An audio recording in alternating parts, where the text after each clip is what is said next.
So today we're going to discuss transposition of the great arteries. And you have to tell yourself it's not difficult because, I mean, a lot of people go into these lectures thinking, these things are tremendously difficult and you won't understand it. What you have to do is have a simple approach. And I'm going to give you a simple approach today. So when we say transposition of the great arteries, and when we talk about the great arteries, we're talking about the aorta and the pulmonary artery. So transposition means the orientation is different. And there's only two varieties. So, we're going to simplify everything. There are two types of transposition of the great arteries. And how I approach it is either the arteries themselves are transposed, that means they're in the opposite location, or the ventricles themselves are transposed. And so that's how you have to approach it. Don't think, just have a very simple approach and you can build on that. So you have two types of transposition. You have L transposition and D transposition. The D transposition is when the arteries themselves are transposed. That is, they're in opposite the opposite location. Okay, so try and get that down. So D transposition, the arteries are in the opposite location. So that is, with D transposition, the right ventricle is going to give rise to the aorta, and the left ventricle is going to give rise to the pulmonary artery. That's D transposition. With L transposition, as I mentioned before, the ventricles are transposed. That is, the ventricles are in the opposite location. So the left ventricle is on the right side, and the left ventricle is going to feed into the pulmonary artery, and the right ventricle is on the left side, and it's going to feed into the aorta.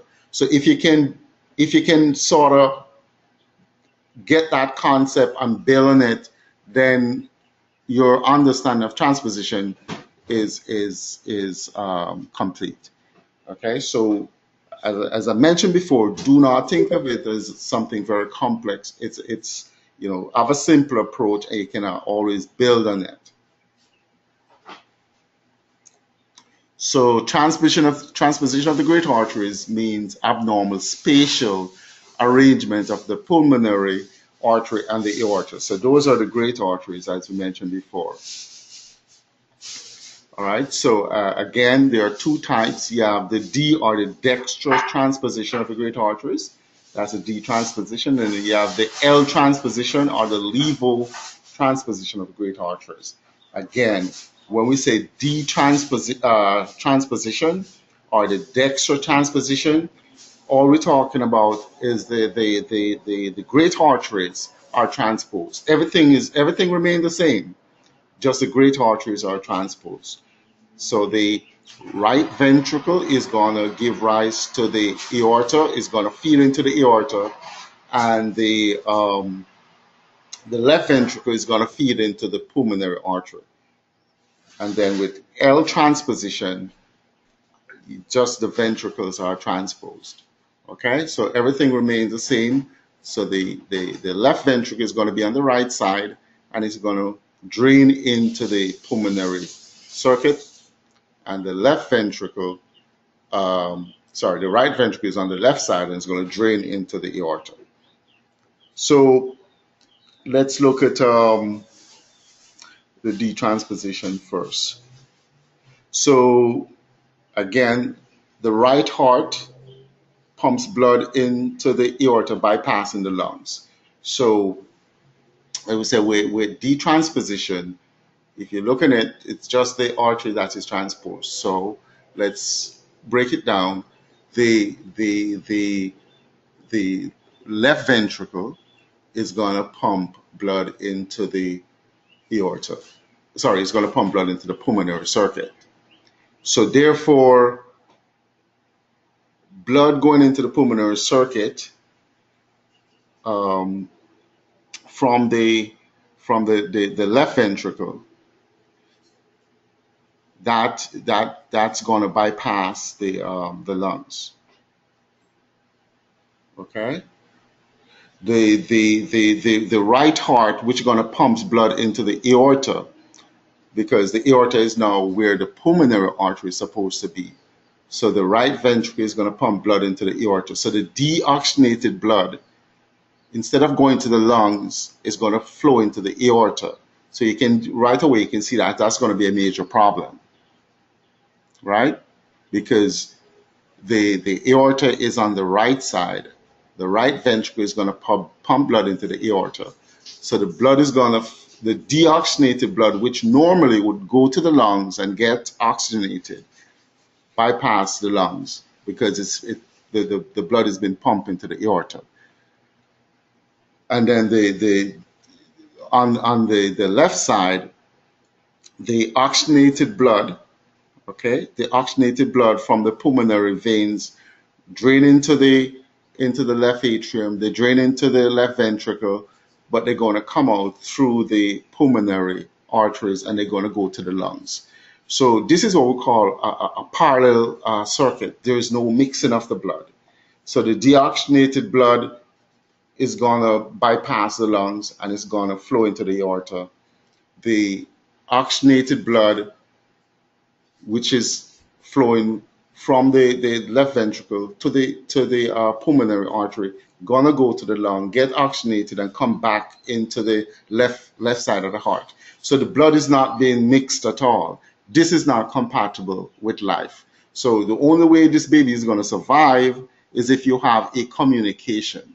So you can have a communication either at the atrial level or the ventricular level or a PDA.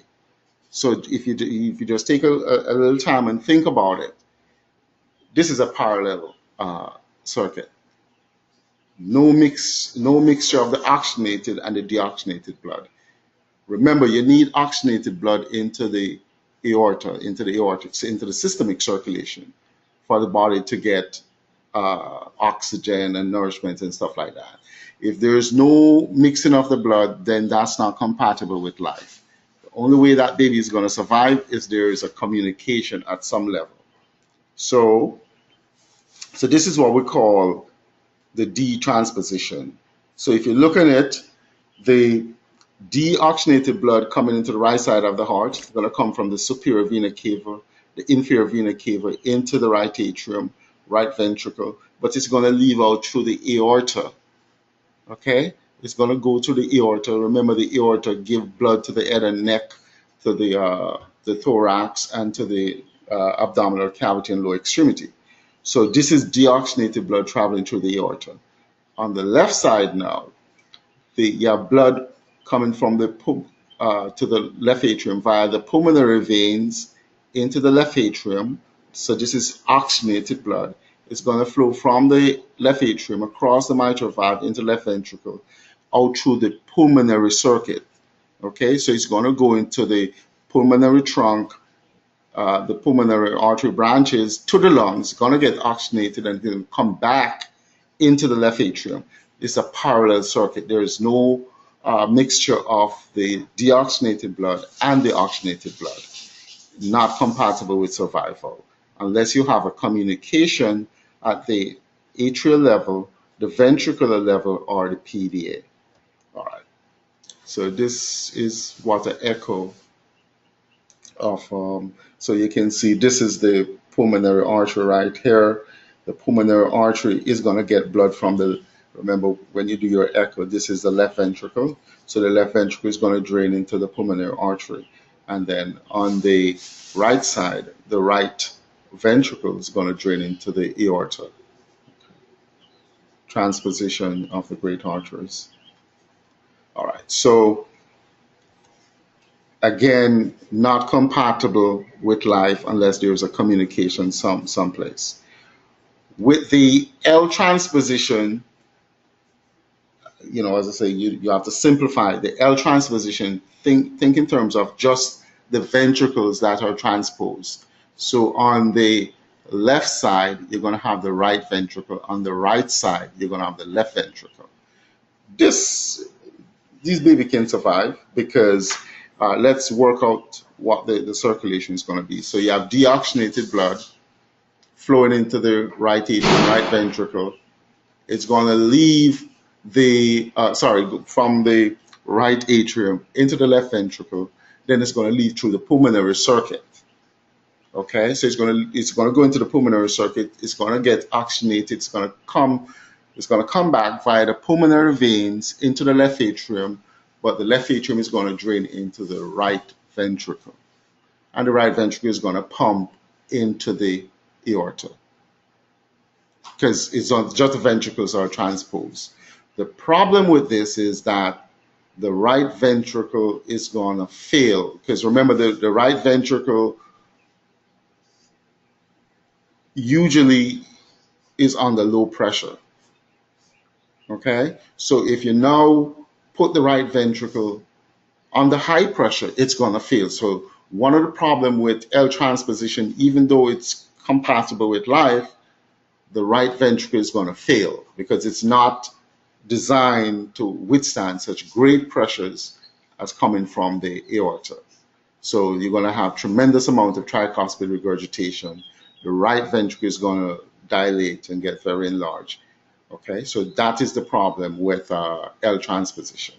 So with L or lever transposition, the pulmonary artery and the aorta are transposed. The morphologic left and right ventricle are also transposed. So basically, just think in terms of the ventricles are interchanged.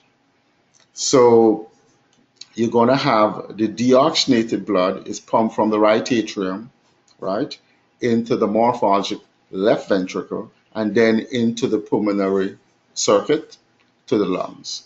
And then the oxygenated blood is pumped from the left atrium into the morphologic right ventricle, which is now on the left side, and then into the aorta to the body. All right, so it looks like this. All right, so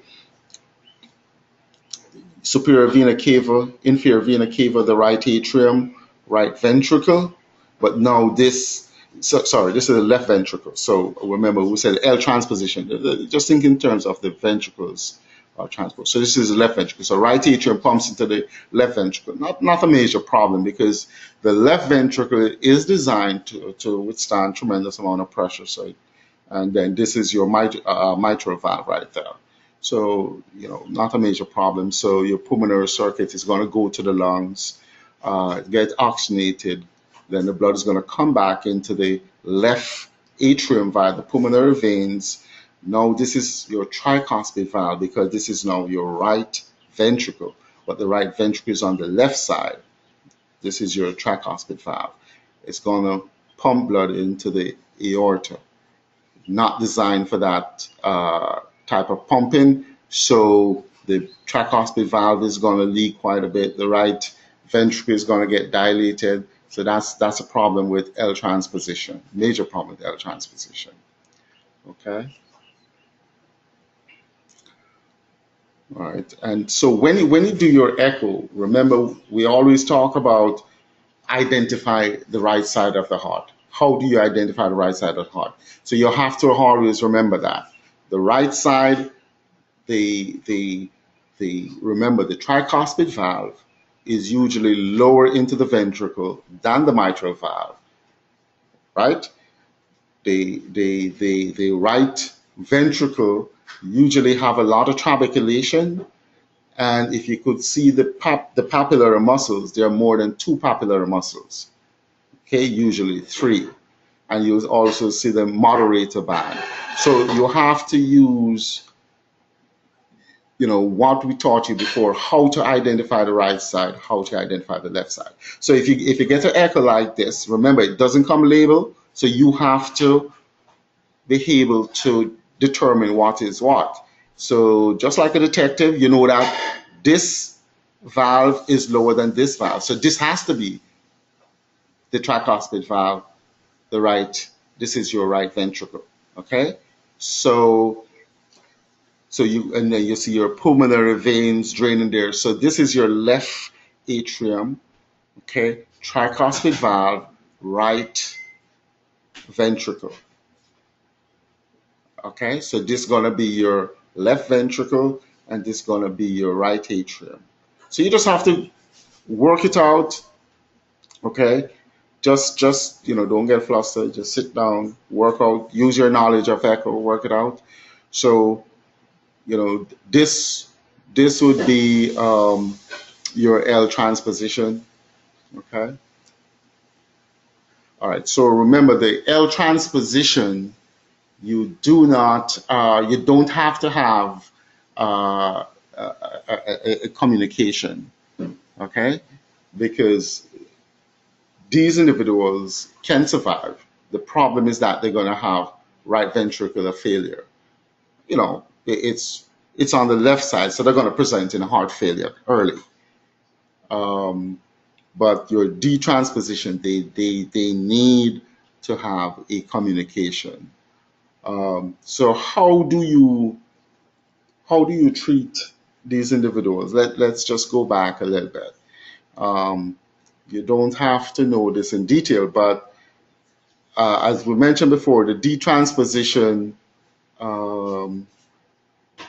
the detransposition, baby cannot survive unless there's a communication.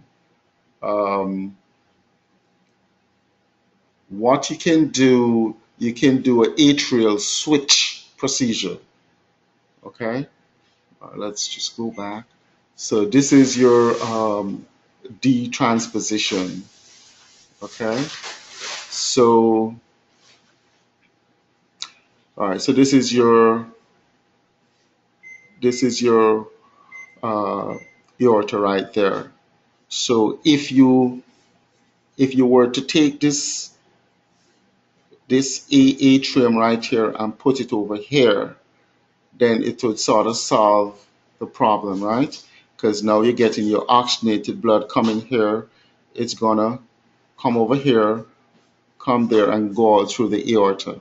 And then if you put this right atrium over here, then you have your deoxygenated blood coming down here and then flowing through the pulmonary circuit and go to the lung. So you can use your atrial switch procedure to to make a definitive correction. So if you look at it, you just switch the atrium around and get the blood flowing in its correct location. Or sometimes you can use conduits, but these conduits can get blocked and cause a lot of problems. So the definitive procedure is an atrial switch procedure. Um, but if these babies survive, they're going to have a communication. That's the only way they're going to survive. So, but your atrial switch procedure is going to be the procedure of choice.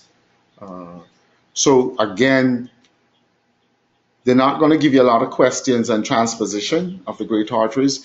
Just use your knowledge of basic echo to figure out what's going on. Okay, know which one is D transposition, know which one is L transposition. I gave you a very simple approach. Very simple approach. Use a simple approach, and you can build on it. Don't start from a level of confusion. Okay, D transposition. Think of it very simple as the great arteries are transposed. They're in the opposite location, and you can work out what comes after that. With L transposition, think in terms of just the ventricles alone are transposed. The right ventricle is in the left location, left ventricle is in the right location. All right, and then just work out what comes after that. L transposition, those baby can survive, but they're gonna develop problems later on. Okay, they're gonna develop problem later on. Um, so, um, but you have to know how do I identify the right side of the heart from the left side of the heart, and then figure out what's going on. Again, they're not gonna bring you any any complex question. They just want to make sure you know how to identify the right side of the heart from the left side of the heart, and then figure out what's going on. Okay, so that concludes congenital heart defects. I mean, we did the last time we did tetralogy fellow.